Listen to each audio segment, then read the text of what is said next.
Por isso a gente vai conversar agora ao vivo com o médico Alexandre Naime, já está aqui comigo, falando com a gente pela internet. Ele é infectologista e vice-presidente da Sociedade Brasileira de Infectologia. Alexandre Naime, que sempre participa aqui com a gente ao vivo no TN1, morador de Botucatu, e traz os esclarecimentos para nós. A gente começa perguntando para ti, na avaliação do senhor, essa liberação neste momento, ela é precipitada? Boa tarde. Boa tarde, Daniel. Boa tarde a todo mundo que está acompanhando o TN1.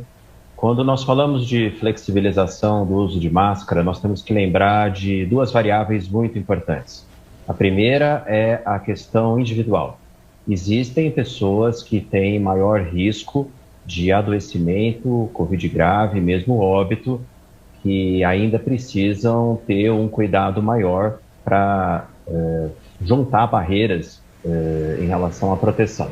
Então, para pessoas acima de 60 anos, pessoas com comorbidades, pessoas com imunossupressão, essa avaliação deve ser individualizada e a máscara pode ser um componente importante para que, junto com as vacinas que você bem citou, as vacinas foram o principal ponto ponderador na questão de liberação de uso de máscara, somente porque nós temos mais de 90% da população elegível vacinada no estado de São Paulo, que nós podemos flexibilizar, mas o uso de máscara nessas populações mais vulneráveis, ela deve ser realmente considerada de forma individual.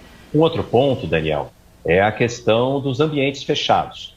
Existe muita diferença, por exemplo, de um ambiente fechado como uma galeria ou um museu com poucas pessoas naquele momento dentro desse ambiente e outros ambientes fechados, como a própria portaria coloca, transporte público, ônibus, metrô, trem, locais, por exemplo, como ponto de ônibus, locais que fechados, que contenham aglomeração. Nesses locais, o uso de máscara deve ser recomendado, bem como todos os pontos, todos os serviços de saúde, desde unidades básicas de saúde, passando por clínicas médicas, tanto públicas quanto particulares, e em hospitais, porque em ambientes de serviço de saúde existe o maior risco de pessoas infectadas. Então essas são as ponderações que devem ser feitas no sentido da flexibilização de uso de máscara. O senhor trouxe aí novamente os lugares onde a máscara ainda continua obrigatória também. Eu queria perguntar para o senhor, tem alguns ambientes, né, que inclusive dividem opiniões entre as pessoas, entre os pais, por exemplo, e funcionários da educação, como as salas de aula, igrejas. Qual é a avaliação do senhor em relação a esses ambientes que são ambientes fechados e com um pouco mais de pessoas dentro?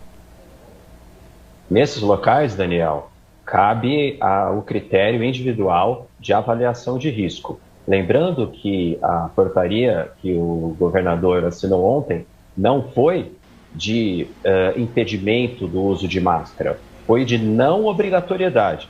Então, as pessoas que se sentirem mais protegidas, as pessoas que são mais vulneráveis e que tiverem que frequentar ambientes aglomerados e fechados, devem sim manter o uso da máscara, ou seja, a máscara não está proibida. Ela só não é mais obrigatória em alguns locais fechados. A avaliação do senhor, muitos analistas políticos dizem que o componente eleição também colaborou para que essa derrubada do uso de máscaras neste momento. Qual o risco que a Sociedade Brasileira de Infectologia e os médicos que analisam o avanço da pandemia veem de uma liberação desenfreada ou até mesmo sem respeitar o cenário pandêmico que a gente ainda vive? É importantíssimo, Daniel, depois de medidas como essa de flexibilização, que sejam avaliados, que sejam seguidos os índices em relação ao número de casos novos, o que a gente chama de incidência. Nessas próximas 2 semanas é muito importante que nós fiquemos atentos, porque se houver um aumento estrondoso, um aumento exponencial no número de casos novos, há que se dar um passo atrás em relação a essa medida. E uma preocupação que nós temos é a circulação da variante BA2. A variante BA2 da Omicron é uma variante que já é a predominante em muitos países da Europa, como Reino Unido e Alemanha, e ela é 40% mais transmissível que a Omicron. que já era um problema sério em termos de maior transmissibilidade quando comparado com o vírus original.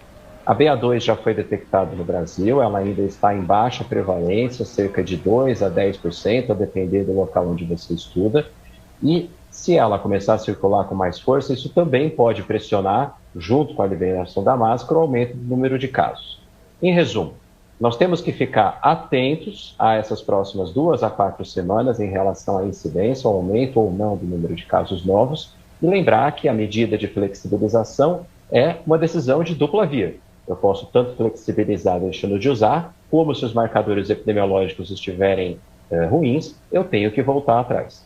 Muito obrigado pelas informações, pelas orientações do senhor. Uma ótima tarde e bom trabalho, tá? Sempre um prazer estar com você aqui, Daniel. Um abraço a todo mundo aí do TN1.